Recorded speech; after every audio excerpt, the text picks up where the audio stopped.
Hello and welcome to Lincoln Visits in the AOI Podcast Studio. My name is Clay Simpson, Sales Development Manager with Visit Lincoln.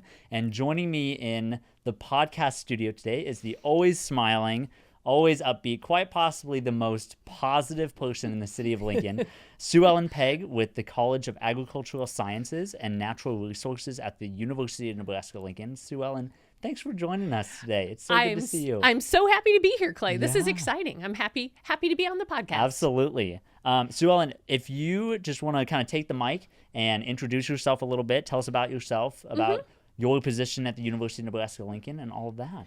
Excellent. Well, I have been at the University of Nebraska-Lincoln since 2008, so I'm approaching, not quite, but approaching 20 years. And I've always been in a role that was working to bring students into the university. And I started out in a couple different ones, but now I work specifically for the College of Agricultural Sciences and Natural Resources, or CASNR for short, in the dean's office, and I oversee recruitment for the college. So that means I get to do all the fun event planning, all the campus visits. Sometimes I get to travel. I get to go to cool places like the State Fair, or I just got back a couple weeks ago from National FFA Convention. Okay. So I'm very much the person who's out front of people, and I love it. It's a great gig. I get to meet people from all over this great state of Nebraska and people from other places, other parts of the country and other parts of the world, which is always fun. Yeah. So coming up on 20 years. Coming up on 20. Couple years. So you said you've always been in a similar role of bringing students into the university. How have you seen within the same position that you've had, things change since 2008? Absolutely. Things have changed a lot. Certainly the volume of students that come in is huge compared to what it used to be. And we used to do the role with just a couple people, and now it keeps expanding. And we've got a team of 4 now that are full-time through the dean's office, as well as a lot of student help and then recruiters in all the different departments. So we have a kind of a full court press. We're so excited to get students to campus and to help them see all the opportunities that are ahead of them. Yeah. And I mean, over at East Campus, I mean, just an abundance of opportunities. Absolutely. Between East Campus, main campus, just getting those students on campus and seeing everything that is Absolutely. available. Yeah. And I always like to say we have the best of all worlds because we have a total of 3 campuses with Innovation Campus as well. And so depending on what experience you want, we have it all at the same institution. You can still go to great sporting events and all the great culture that's in Lincoln, and you get to learn at a Research One institution. Yeah, that's fantastic. So as you mentioned, you were involved in numerous student engagement events and activities at CASNR, at the College of Agricultural Sciences and Natural Resources, for a long time now. Can you talk about, some of those events, how those events came about, what you do to promote those, put those on, all that kind of stuff? Absolutely.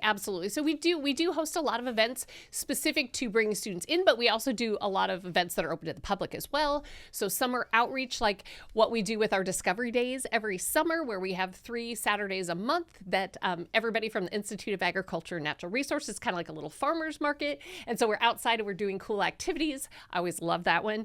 We have special events for incoming students, but we also host a lot of events where we're trying to get students in and families in to learn more about the university. We're partnering with Big Gumdrop Outdoors this week, and so we will have some folks that are not always experienced in the agricultural field that are on campus and get to experience some great hands-on as well.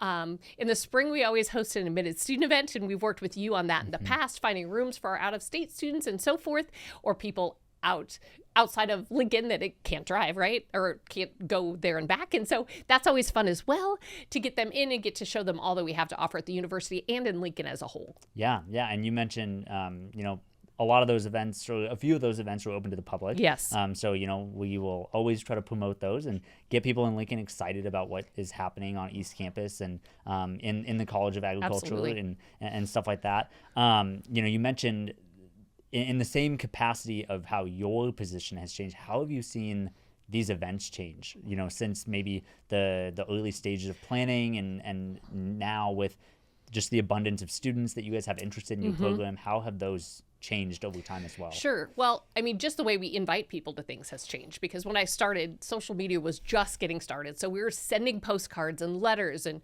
we'd fold 3 sorts of pieces of paper and send it out in the mail. And now we're doing everything via social media and email invites and those sorts of things. So that is one way things have changed a lot. We've also, just the ability to respond and interact with people is so much faster. And then events as a whole, right? There are a lot of things going on, and trying to find a good date and trying to work with all the partners is always exciting, and it's never the same.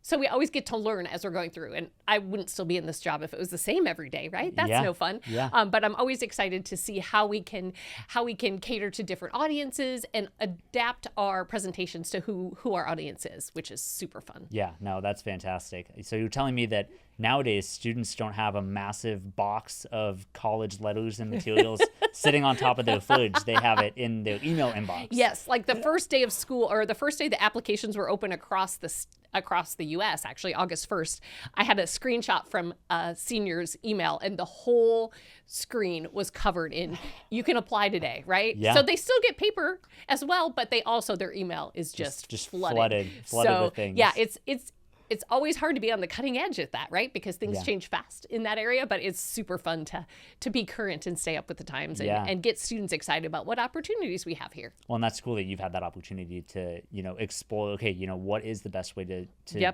get engaged with these students? Absolutely. Is it an email that has, some kind of content that they can engage with, or is it social media? Is it all these things? So that's cool that you've been able to be a part of that. It's kind of fun when I think back now and I start talking with, current students, and I'm like, oh wait, we did this, and there's like, oh, you weren't born then. Yeah. Okay, that's all right. Well, yeah, but it's fun to see how it's changed. Yeah. Yes, we'll let's do something you know. But it's fun to think of how much that has changed, and 20 years doesn't seem like a super long time. So yeah. So when talking about event planning, especially on any university setting, but being on East Campus, but having a lot of staff that helps with event planning and stuff like that over on City Campus, you've probably had the opportunity to work with a lot of people across different departments and colleges and all that stuff. So when planning one of these events, both the ones that are open to the public that require a whole different type of logistics, as well as the student-focused ones, how have you seen kind of the planning process and the organization across multiple departments, and then bringing those people together to plan those events? I think that's one of the other things that's changed over time. We used to do things more in a silo or in a vacuum, and now you can't do anything that way, right? So we work with parking, and we work with catering and dining, and we work with our partners in other colleges. We work with the admissions team. So it's really been fun to see how those relationships have grown.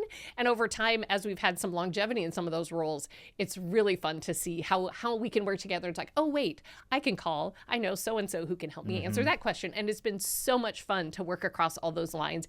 And just the relationships you build with people are huge, right? So it's been a whole lot of fun to work. You probably have connections that you couldn't have even thought that you would have, university-wide. Absolutely. When I started, and including the chancellor's office, right? Because that has changed too over time. So it's been a lot of fun to work through all of those levels and to have all those experiences and build that network. And, certain events will require a lot of calling in favors. And so it has been fun to build those networks over the years. Yeah. Well, speaking of one of those certain events, we'll segue into, a major event of just academic excellence on the highest level back in May of 2025 when the University of Nebraska hosted the Science Olympiad national competition. You played a huge part in that.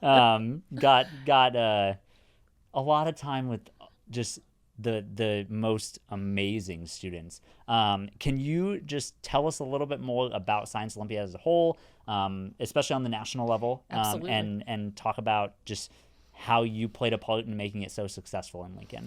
Well, I do think it was very successful, and thanks to Visit Lincoln for all of that as well. It was one of those that we, when we found out we were going to get to host it, we had about a year, not quite a year, to get it all together. And so it was definitely one where I was like, okay, who are the people who get stuff done in every college on campus, every unit on campus? And so we really assembled an amazing team, and I got to help lead that, which was pretty awesome.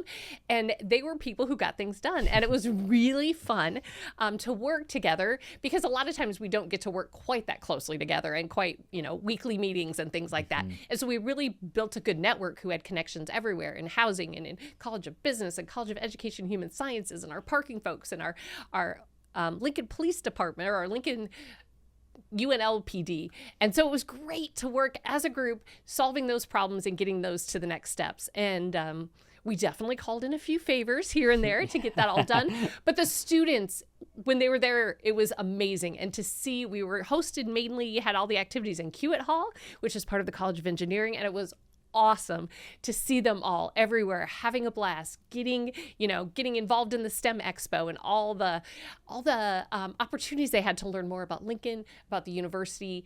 And I know I talked with several of them at the closing session who were just like, I had no idea Lincoln had all of this. And it was so great to be able to showcase all that we have to offer with the top students from across the nation. Mm-hmm. Yeah, I mean, 2,500 students, probably equal number of families, younger siblings that haven't even thought about college yet. Just the exposure that the University of Nebraska got, and just the department wide, the business college and engineering and College of Arts and Science was instrumental. I mean, everybody was involved. They also, while the students were there, we had some fun stuff for them, and then they had to compete as well, right? So that's why they're all there, and that brought in a lot of our facilities and to be able to use them and different people at the university that helped us with all of the materials we needed. And it was just an incredible show of support, and people who came just to help us feed lunch to all of our volunteers. It was really, truly an amazing opportunity. And I think that, the students had a great time, but I think those of us who helped from the city of Lincoln and from the university had a blast as well. Yeah, I can definitely say I had the most fun with that event. It was so fun helping with that. And on a smaller scale than the national competition, you also have been highly involved in the state level competition as well. And that happens on an annual basis at the University of Nebraska campus. And, now that you've had the chance to do both, tell us a little bit more about like the state competition, the students that you see at that competition, and just kind of the difference and how long you've been involved with the state level. Absolutely. So as soon as I started at the university in 2008, I started helping with the state level one. And I don't remember, it was right in the 2005-ish area, I think, when we brought it out to East Campus, because it was nice. We have good use of buildings, but it was easy for students to move back and forth and a safe place for them to run around and get off some energy as needed. It's middle school and high school for both the state competition and for the national. So we had quite a mix of ages and so forth. And then it's a smaller group, but they're equally intense. And it's fun to see the energy and the enthusiasm. And they're looking at how this event is going to work, or they might have busted something on as they're moving their machine here. And so looking at how to fix that and how to make it just perfect. And the level of excitement in STEM-based activities is just so much fun to see. And it always makes me very excited for the future, right? Because we have great brains that are all working together, and I'm excited to see what they will do. And it was even more exciting this past time because we saw at the state level competition who was going to get to come back in May and represent the state of Nebraska for the national level competition as well. And that was a lot of fun to see, and to see those students as they strive to reach their goals, and then to see how they performed when they were here. And they were so thankful to be able to get to participate. And it made it a lot easier for them because it was a Lincoln team and an Omaha team. And so it was pretty easy for them to get here. Yeah, absolutely. Which is always nice, right? A lot easier than the Hawaii and Alaska teams that were coming. Exactly. Who had all kinds of challenges getting here. Yeah. So. Going back to the national level competition for Science Olympiad, this is now the second time that the University of Nebraska-Lincoln has hosted. UNL hosted back in 2015, as well as now in 2025. And the planning process for those was vastly different. In 2015, it was faculty-led that kind of expressed the interest in bringing it to Lincoln, and this time in 2025 it was the Visit Lincoln team that got in touch with Science Olympiad. They expressed interest in coming back, and then we tried to just find the right connections at the university to see what the interest level was in coming back to Lincoln.